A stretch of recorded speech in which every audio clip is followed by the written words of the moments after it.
Sejahtera kepada Dr. Muhammad Syukri dan kawan-kawan. Saya Sedia Anak Adai. Saya cikgu mengajar program teknologi Kimpalan.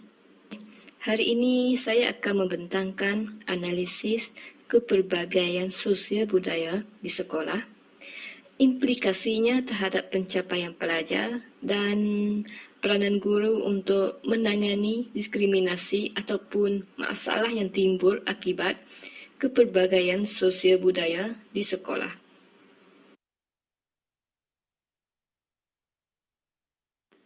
Sebelum saya menerangkan analisis kepelbagaian sosial budaya di sekolah, apakah yang dimaksudkan dengan sosiologi pendidikan? Menurut Ottawa, sosiologi pendidikan adalah untuk mengkaji pendidikan dan masyarakat, melibatkan perhubungan antara tujuan pendidikan dengan kaedah pembelajaran, institusi pendidikan, kurikulum, pengaruh politik dan juga agama. Maksudnya ialah apakah yang dimaksudkan dengan sosial budaya?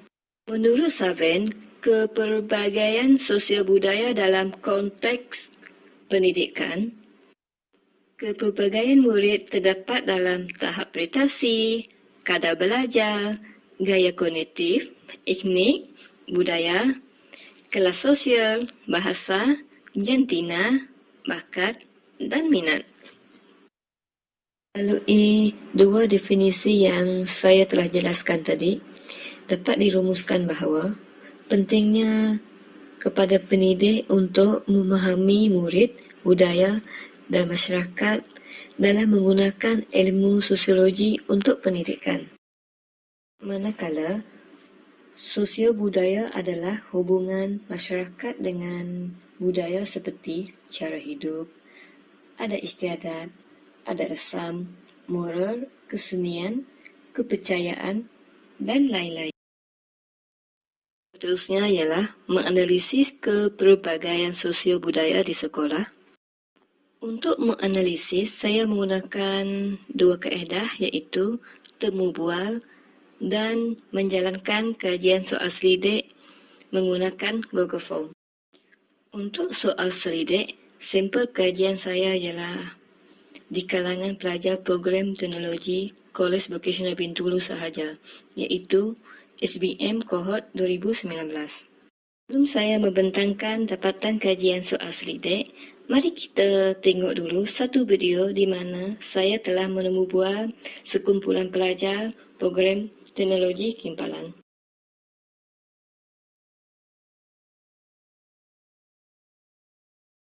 Kelas kami dari tempat yang berbeda. Contohnya, saya dari Bakun, saya dari Sibu, saya dari Bandar Bintulu, dan saya dari Miri.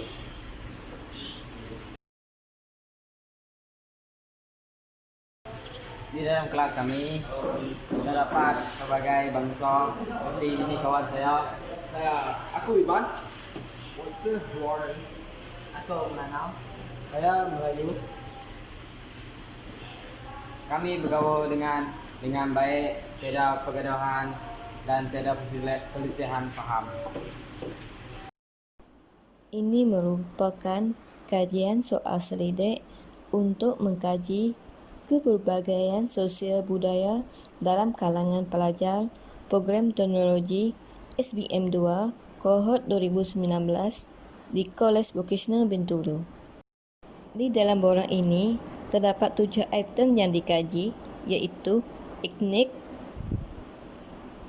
jantina, agama, program, bahasa utama penggantar digunakan, pendapatan bulanan T20, M40, B40.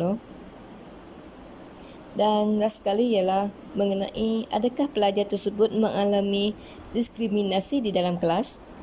Seterusnya kita pergi ke bahagian analisis. Di sini terdapat hanya 85 orang sahaja responden.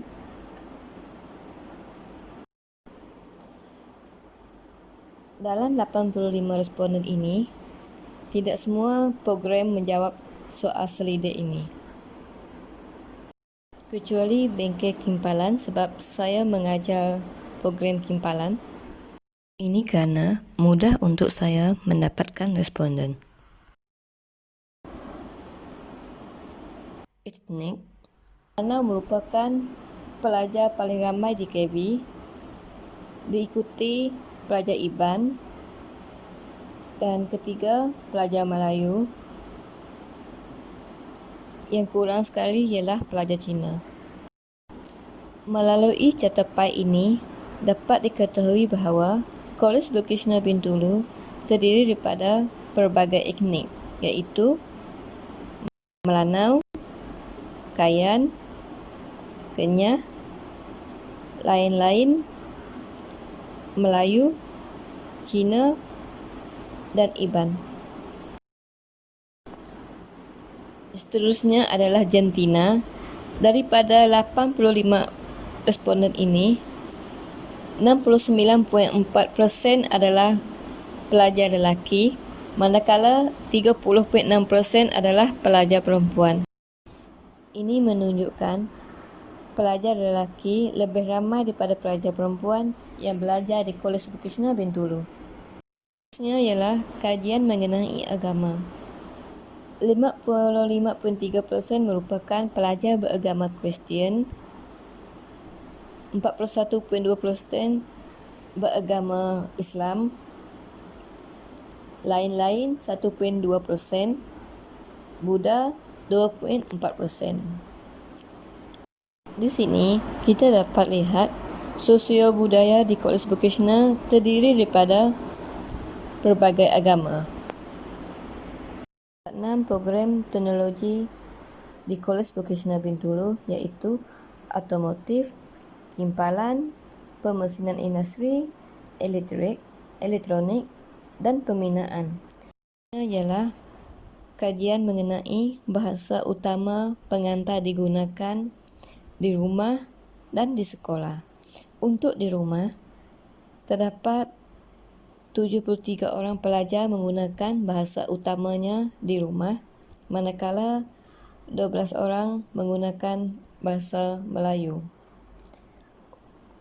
Untuk bahasa pengantar di sekolah pula, majoritinya iaitu 77 orang pelajar menggunakan bahasa Melayu sebagai bahasa utama, manakala 8 orang sahaja yang menggunakan bahasa ibunda. Seterusnya ialah kajian mengenai pendapatan bulanan isi rumah. Berdasarkan catepai ini, dapat dilihat bahawa kebanyakannya pendapatan isi rumah berada dalam lingkungan B40, iaitu kurang daripada RM4,849 sebulan. 4.7% sahaja pendapatan isi rumah melebihi RM10,000.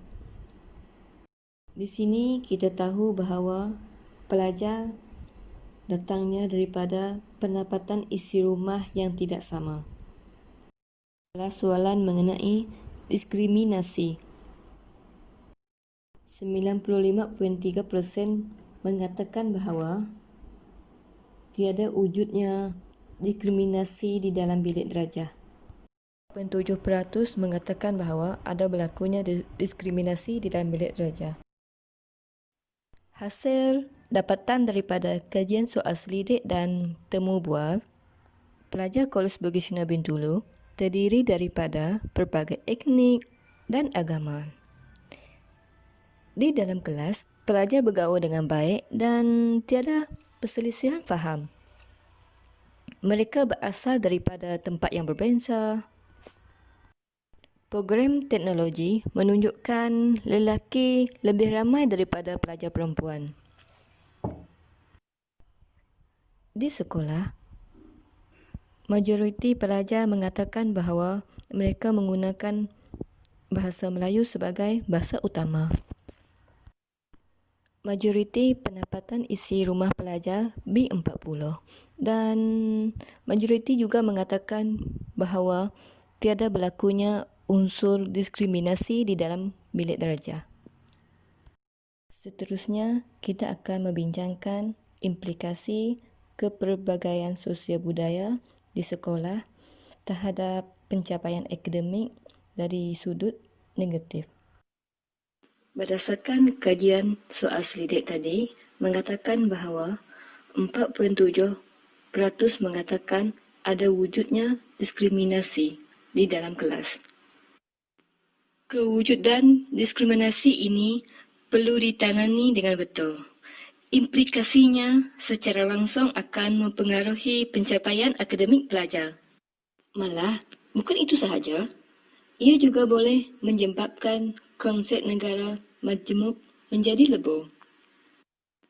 Contohnya, pelajar gemar bersendirian kerana tiada sesiapa yang mahu berkawan dengannya, bertegur dengannya dan sebagainya. Pelajar hilang tumpuan ketika PDP mungkin kerana dia ada masalah dengan rakan sekelasnya.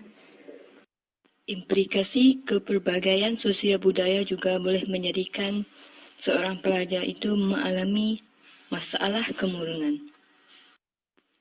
Implikasi kepelbagaian sosial budaya di sekolah juga boleh menyebabkan jumlah keberhasilan pelajar yang cemerlang berkurang. Kerana wujudnya pelajar yang berkelompok iaitu pelajar pandai dan pelajar lemah. Pelajar yang pandai menjadi semakin berjaya manakala pelajar yang lemah dipinggirkan oleh pelajar yang pandai.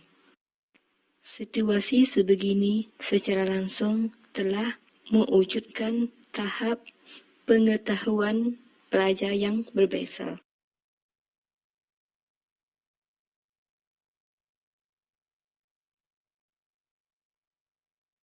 Slide seterusnya. Guru memainkan peranan yang penting dalam menangani diskriminasi ataupun masalah yang timbul akibat kepelbagaian sosial budaya di sekolah. Sebagai guru, kita berperanan sebagai ejen sosialisasi. Sebelum saya menerangkan peranan guru sebagai ejen sosialisasi, saya ingin menerangkan dulu tentang apakah yang dimaksudkan dengan sosialisasi.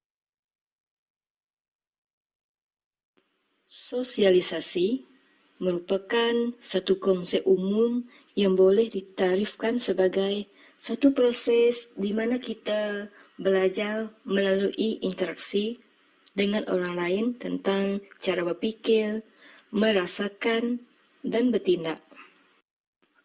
Menurut Muhammad Saleh Lebar, proses interaksi sosial yang membolehkan manusia memperolehi personaliti atau sosial dan belajar cara hidup masyarakatnya. Manakala, pada pendapat Ishaq Ramli, pemasyarakatan atau sosialisasi adalah proses kanak-kanak diajar dengan nilai sosial yang baik dan sempurna, seperti penerapan nilai-nilai murni masyarakat Malaysia pada semua kanak-kanak sekolah. Ini dilakukan secara formal dan terancang melalui proses pengajaran dan pembelajaran. Melalui definisi yang saya telah jelaskan tadi, saya merumuskan bahawa sosialisasi merupakan salah satu cara individu untuk membentuk sesebuah hubungan dalam masyarakat dan sekitarnya. Seterusnya, individu akan dapat membentuk pribadinya berdasarkan hubungan yang telah wujud.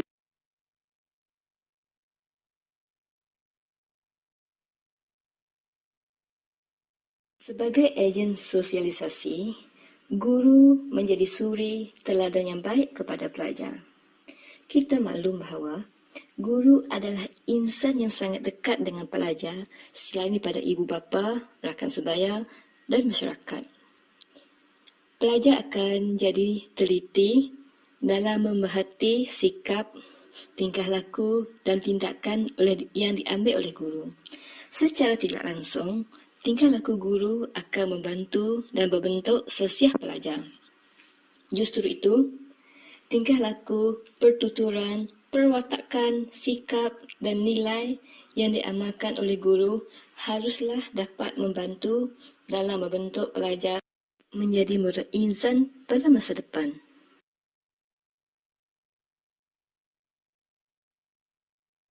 Guru haruslah menerapkan nilai-nilai murni yang baik kepada pelajar. Mampu mempengaruhi pelajar untuk menjadi seorang yang positif dalam pemikiran dan membantu mereka bersedia dengan hidup yang mencabar pada masa depan.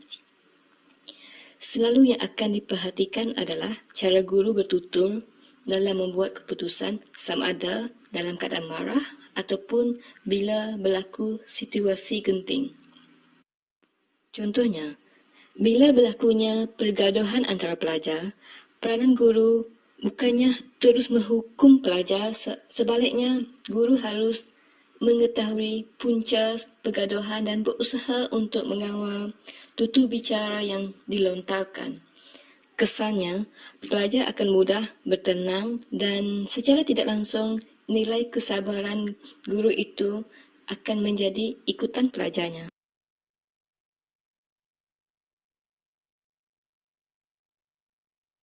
Tiga, membentuk hubungan sosial pelajar di sekolah. Di sini, guru perlu membentuk satu hubungan sosial yang mesra, penyayang dan prihatin dalam membentuk tingkah laku dan sikap pelajarnya. Melalui hubungan sosial yang mesra ini, guru akan memberikan motivasi dan menjadi pembakar semangat kepada pelajarnya untuk cemerlang dalam pembelajaran melalui sikap yang sentiasa menggalakkan pelajarnya dalam melakukan sesuatu. Natijahnya, sokongan guru kepada pelajar akan melahirkan pelajar yang penyayang, tidak mementingkan diri sendiri, mempunyai keyakinan yang tinggi, bertoleransi dan beritizam dalam pribadinya. Ini amat penting dalam melahirkan generasi yang menjadi peneraju negara pada masa depan. Saya telah menembubual Cikgu Raymond. Beliau telah berkhidmat selama 26 tahun di sekolah ini. Beliau juga merupakan Ketua Warden di Kolej Bukit Bintulu.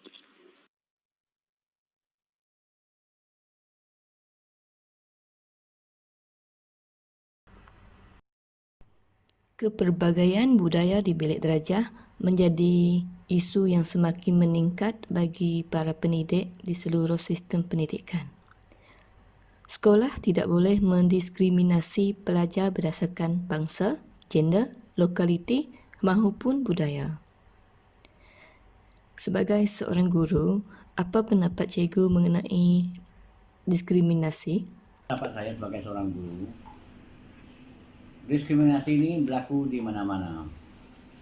Diskriminasi ini istilahnya adalah perlakuan seseorang. Jadi perkara ini tidak boleh dibawa sama ada tempat kerja ataupun di sekolah. Akibatnya sangat besar. Yang pertama, di Malaysia kita mempunyai pelbagai kaum.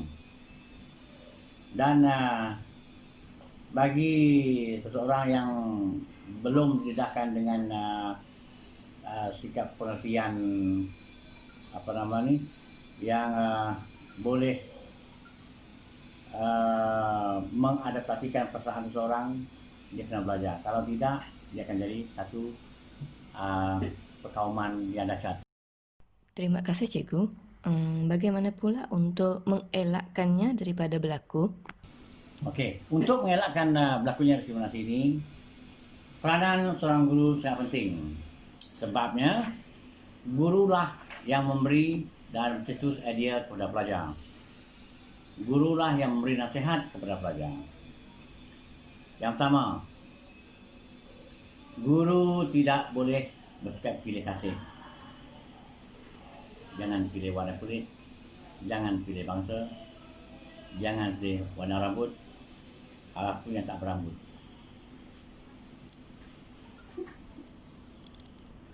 Guru kena banyak memberi nasihat dan contoh-contoh yang terbaik untuk mengelakkan pelajar daripada bersikap perkauman baik terhadap bangsa ataupun terhadap jantina. Contohnya, kalau di universiti berlakunya pemilihan sebagai YDP, okey, ada yang anak yang lelaki, ada yang anak yang perempuan. Di sini kena pensyarah-pensyarah kena tegas dengan ini, pilih orang yang berkelayakan, yang betul-betul boleh memimpin. Bukan kerana dia glamour, bukan kerana dia cantik, bukan kerana dia sado, tak. Dia berkemampuan.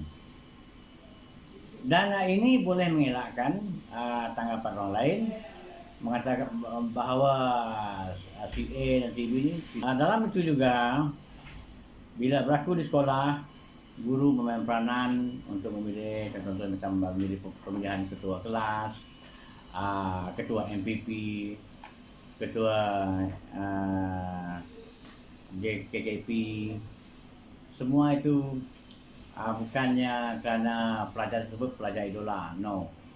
Dia kena ikut term dan condition dia supaya adil dan tidak timbul diskriminasi. Contoh,